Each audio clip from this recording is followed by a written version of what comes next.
Hey everyone, StreetSkate here, and this is going to be an pickups video. I mean, I haven't done one since last year, and I'm way far behind. Like, I have over maybe 40 games to bring up, possibly more. So I thought about my last pet peeves, my last video. I did like two more pet peeves. I just thought about when I got home, but I gotta hurry up and make these. So I gotta hurry up and make these videos. So I gotta go right back out. That's why I got my hat on, so I can go right back out. And it is freezing cold out there, so I don't want to get a cold on my way to work or anything like that. So I figured I'd hurry up and get this over with. So I should have done this. Oh man, I should have done this weeks ago. But first, recent pickups I got is the Secret World. This is for the PC. Interesting. I haven't tried it out with my new video driver, my new graphics card, which is this. This is a GeForce GTX 660 Ti. Try saying that 3 times fast. And it was pretty cheap. It was about $200. I actually found it out on Gamer Magazine, and it's pretty cheap compared to more expensive capture cards. It pretty much packs the same punch, but at a cheaper price as more expensive ones, because you got like 300 ones that pretty much run the same way as that one does, and I pretty much got that at a cheaper price. So I'm very satisfied with it. It runs games smoothly. Like all the games that I've been running on Steam with, and running it from that computer with this graphics card, it's been running flawlessly. I haven't had any problems with it whatsoever. So I think it runs really great. It's a great graphics card. I've been playing Diablo 3, and I like this so far. I haven't played a lot of it. Actually, most of these games I haven't really played a lot of because I haven't had time to. Haven't gotten a lot of time to really sit down and play these games, which is kind of sucks, but at the same time, I'm glad to have them. Next is Prince of Persia: Forgotten Sands. This is for the 360, of course. I completed this one, and it's like it takes place between. I know it kind of takes place between what, the Two Thrones and the Warrior Within. I think it kind of takes place between those two games, so it was pretty good. Next we got here is Mass Effect. A lot of people were telling me to get this because I was playing Mass Effect 2 and I didn't play through the first one, so a lot of people wanted me to forget about that and play through the first one first. And I mean it makes a lot of sense, so I did that. Duke Nukem Forever. Haven't played this really. I've only gotten through the first stage, and it's pretty good. A lot of people seem to give it a downer because of the fact that, oh, these jokes are corny, but it's a breath of fresh air for the FPS genre. So to have characters as crazy as Duke Nukem is, then it's allowable. It's actually acceptable for that to happen. So I probably made up a new word there, allowable. That's probably a new word. Borderlands 2, great game. I mean, what else can I say? I like Borderlands. It's a great game. Don't appreciate the DLC though. I think they should have put that in there, but maybe it was beyond their control. Here we have Tekken Tag Tournament 2. Have this for the PS3, 360, and the Wii U. Have all the versions of it, and I love it. It's a great fighter. It has like what, over 50 to like 60 characters, and it has like new characters downloaded and new stages. I mean, come on. Can't get any better than that, especially for a fighting genre where they could easily add a price tag on those things, but you're getting them for free, so that's definitely a plus on my book. You have Halo 4. Haven't played a lot of this, but it looked good so far. It looked good. I just haven't had a lot of time to play through most of these games. I don't know if I mentioned this before, but I have Persona 4 Arena for the PS3. Need to get the 360 version as well. And I like it. I think it's a great fighter. It has a lot of inspirations between past fighters too, like King of Fighters and Street Fighter. Kind of has that type of thing, so I think it's a great idea. We have Nailed, which is it is not like an ATV game. If you're looking for an ATV game with a natural feel, this is not it. It is beyond that. It's like Midway Games kind of took over and did their own thing. That's pretty much it. But I do like this game a lot. I think it's really over the top and fun. Got Uncharted 3, obviously sealed. Haven't played this yet, so I can't really tell you what I think of it. And also have the Uncharted Dual Pack, which has 1 and 2. and it's I think it's a Game of the Year edition, yeah, for Uncharted 2. and only played the first one. I haven't tried the second one out yet, but I like it so far too. I'm sure the character will change in the sequels and whatnot. I have Street Fighter Cross Tekken, and this is the special edition. And the special edition isn't really that great.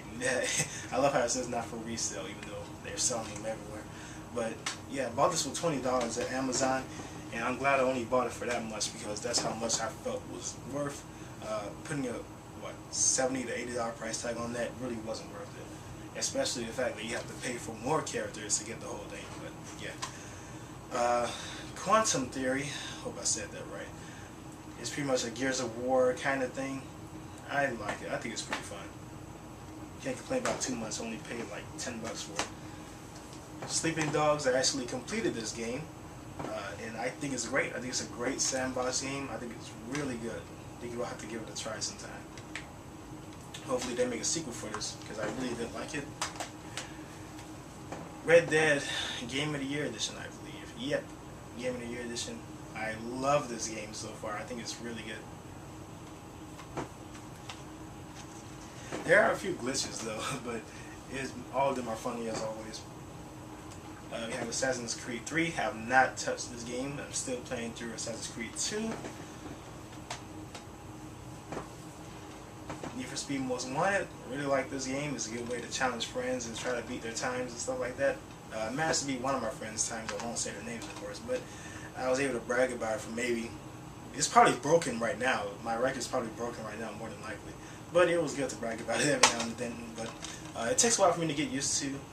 But once I got used to it, it was even better. Well, once I got used to the whole drifting thing. Here's Dead or Alive 5. I was going to say 4 for some reason. Dead or Alive 5. I've never really played the Dead or Alive series after 2. I think Dead or Alive 2 was the one that I really played on the Dreamcast. So playing Dead or Alive 5 is definitely a nice change of pace because I am not used to that game. But it is really fun, and I like the music for it. Mind Jack, a lot of people seem to give this game a bad name, mainly because it wasn't worth its price, and for the price that I paid for it, which was $10, I felt it was worth it. So I think it's a really, really fun game. Kind of has more of an arcade-like feel to it. We have Alpha Protocol. I wasn't really feeling this game a lot. I thought I would actually like this game, but turns out, I don't know, I'm kind of like on the fence with this one. Dishonored, I think this is a really fun game, nice type of way. It's one of those types of games where it has your own type of style and gameplay, kind of like Deus Ex has. This is the same way, so you can take out your enemies depending on your type of play style, whether it's stealthy or you just want to go out guns blazing. Then this is the type of game that pretty much makes you feel like you're in charge of your own type of play style. So I think this is a really fun game so far. Have Mercenaries 2. This is your type of third-person run-and-gun kind of thing. If you like explosions, Michael Bay, then this is your kind of game. So I think it's pretty fun. Homefront, haven't really played this game a lot, so I can't really say much about it. Assassin's Creed Brotherhood, once again, I have not played 3, so of course I have not played Brotherhood. Still playing through 2. I have Anarchy Reigns here, and I love this game. I showed a Japanese unboxing for this, even though I only unboxed the box and not the actual game box itself. But have Anarchy Reigns right here. It's a really nice over-the-top game, and for $30, I feel like it's worth it. Have it for PS3 as well. This is the American version, and of course this is sealed. I already have the Japanese version. We have Samurai Basara, Samurai Heroes. Have not even played this game, but I unwrapped it just to see how the inside would be like, and it looks pretty cool, so I figured I'd grab that. Have not played it yet. We have Prince of Persia, which is interesting. This is definitely an interesting kind of game. It seems like this is more about collecting things, which is a nice change instead of actually exploring around the areas. Well, it does its way of exploring the areas, just as in terms of collecting things. So I think it's a really cool game. If you're like a collecting savvy kind of person and you like to collect 100% of everything, then this is certainly the way to go. I think it's a fun game so far. we have Devil May Cry. I actually beat this game 2 days ago, and I must say, I am very surprised. I thought this game would be terrible, but definitely proved me wrong. I think it's a great game. Definitely good for newcomers of the series. If you want to try and give this a shot, I say go for it. I think it's actually worth it. And Ninja Theory definitely played their part and definitely did a good job. Even though I do not like the new Dante, I still like this game. I thought it was really fun. Still need to complete a few things. We have Saints Row. This is Saints Row Collection. This is the double pack 1 and 2. And I like this game as well. I love Saints Row 3, so I figured I'd go out and grab this. You have a Halo Anniversary Collection. If you played the one for the Xbox, this is really no different. It's pretty much the same thing, except HDified, I suppose, and with a few extra features. Have a Resonance. I keep saying Renaissance. It's Resonance of Fate, and this is a nice RPG. It definitely takes a while to get used to, but once you get the hang of it, I love like the gun sequences. My goodness, the gun sequences are beautiful in this game. But it's your very own kind of tactical RPG, turn-based kind of thing. Well, it's kind of like a mix between action and turn-based. So it has its own type of approach with that whole thing. And these characters are going to be in Project Cross Zone or X Zone, whichever you prefer. I think 2 characters are going to be in that game. So if you like this game and you want to see more of them, they're going to be in that game as well. And it has a US release date. What is wrong with me? I have a hard time talking right now. Oh boy. Still have a few more games to talk about. WWE 13. Haven't really touched this game, but I will say I like the control scheme more than the SmackDown vs. Raw series, where you pretty much were dependent on the analog stick. This is more dependent on the buttons, so I definitely appreciate that as a person who liked the SmackDown series and the No Mercy. So here we have King of Fighters. This is 2002-2003, and I like the presentation. It's pretty much a dual layer disc. Has both of the games in one, and finally Terry Bogard is in the cover. I mean, it's been way too long since I've seen that. So I like this game so far. I don't think I've tried 2003. I've played 2002, but not the 2003 one. But I like it. Here we have King of Fighters 11. I was gonna say 12, but King of Fighters 11. I love the artwork for this one. I mean, it just looks really cool. But yeah, King of Fighters 11 has a lot of Marvel vs. Capcom-ish types of playstyle. You can tag in and out with this game. I've never seen that before. You can tag your teammates in and out, and you can tag in between combos, so that's interesting. So I think this is a really fun game. I managed to pick that up the same day, actually. I managed to pick that up today. So here we have some DS and Wii U games here. This is Sonic Rush Adventure. I love Sonic Rush, so I figured I'd give this a shot, and it's a shame that the composer from Sonic Rush is gone. He wasn't in this one. But it's still pretty good. They still try to live up to how the previous composer did his music. We have, for 3DS, we have Code of Princess. This is an awesome action RPG. Problem is that it tends to lag a lot, and online isn't really the way to go because it tends to lag a lot as well. Also, it's like a double whammy because not only does it lag online, but the lag from the game itself kind of makes it almost unplayable, so it kind of sucks that it does that. Hopefully they do tend to fix that or have some type of patch where it runs better. But other than that, I love this game. The soundtrack is great, even though there's not a lot of music in this game so far, but it does come with its own disc, so I'm definitely grateful for this game. It's from the same people that made Guardian Heroes, and apparently they're trying to make they're making a sequel to Guardian Heroes, so that is great. This is Rhythm Heaven. This is our Rhythm Thief. This is an awesome rhythm-based game. If you have the 3DS and you're looking for a rhythm-based game, this is it. I mean, this is definitely a great game. It has an interesting story. The mini games that it has on here is incredible. Great, addicting kind of music. Is a great game. We have Tekken 3D. I don't think I've showed the cover for this. I think I mentioned this before, but I never showed the cover, so there you go. Tetrarhythm Final Fantasy, awesome game. I was hoping Mega Man would have something like this, where it will celebrate its anniversary for the 3DS, and it'll be pretty awesome if they did that.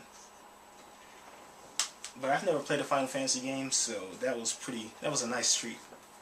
Here we have Heroes of Ruin. This is a RPG game where players can go online and start talking to each other. I've never tried this out, so if anyone has Heroes of Ruin and want to give that a try with me, then feel free to do so. Here we have New Super Mario Bros. 2. I have a really hard time talking. I'm just in a rush right now. But we have New Super Mario Bros. 2. There it is. It's all about the gold. All about the gold coins. Definitely a nice approach. We have Super Mario Paper Mario Sticker Star, and this is a great game. I've never played like a traditional Paper Mario game because I do have the Super Paper Mario game on the Wii, so this was a nice traditional kind of Paper Mario game, and I love it. I actually do. It is a breath of fresh air for just this type of game in general, because there's like I've said in my pet peeves, there's so much serious games out there, and it's kind of missing out on that whole fun, quirky kind of thing. So I love this game. I don't think I mentioned this before, but I have BlazBlue, Continuum Shift 2, 3DS. I think I mentioned that. Pokemon Rumble Blast, which is pretty cool. This is from the WiiWare Pokemon Rumble game, and I like what they did with this so far. I just picked this up a couple of days ago at Play and Trade, which hopefully I can make a video of my experience there soon. So for Wii, we have the Last Story. This is an RPG game. Love it. Haven't played a lot of it, but I like what I saw so far. We have Guilty Gear Xtreme Core Plus. This came with a soundtrack. The soundtrack was in a black disc, while the actual game was in a red disc. So that was incredible. I love what they did with that. Have the Kirby Special Edition. I actually have the box. I forgot to put the box on it. But yeah. It comes with a soundtrack, and you have a variety of Kirby games on here, which is great because I haven't had the chance to play through a lot of those before Kirby's Adventure, so that was a great thing. Here we have Sonic and the Black Knight. This is pretty much the only Sonic game that I didn't have for like this generation anyway, so I figured why not? I'll go out and grab it. And here we have Okami. In Mortal Kombat Armageddon, that's for the Wii. Now, onward to the Wii U, we have Tank times 3 if you want to be technical with it. I will say that this game is not worth $50. I didn't pay $50 for it. I bought it when it was on sale. So, it's worth about $20 in my book. We have Nintendo Land. I was not expecting to be excited about this game, but once I played it, I was completely wrong. This game is addicting as heck. It is really an addicting game, and trust me, it has a lot of content for single player and multiplayer. They made sure of that, so I love this game. Here we have New Super Mario Bros. U. Made a video about this. It's pretty much New Super Mario Bros. Wii, just HDified with a few more extra features, and I think it's a really fun game. Sonic All-Stars Racing Transformed. I liked All-Stars Racing, so I figured I'd give this a try, and I love it. I actually love it. I don't understand the airplane scenario though, but I understand the kart racing and the boat racing, but I don't understand what was the point of the airplanes. I don't get it. I don't know how to play that. We have Tekken Title Tournament for the Wii U. Like I said, have all 3 versions, and here's Ninja Gaiden 3 Razor's Edge, and trust me, this is a lot better than the 360 and PS3 versions. They might remake that for those consoles as well. I won't be surprised, but definitely does have extra characters in here, and I think it's a great game. So those are all the games that I have for my pickups collection, and I'm finally able to get that out of the way. So it's great. So 68 signing out. Hope y'all enjoyed it, and as always, you all take care.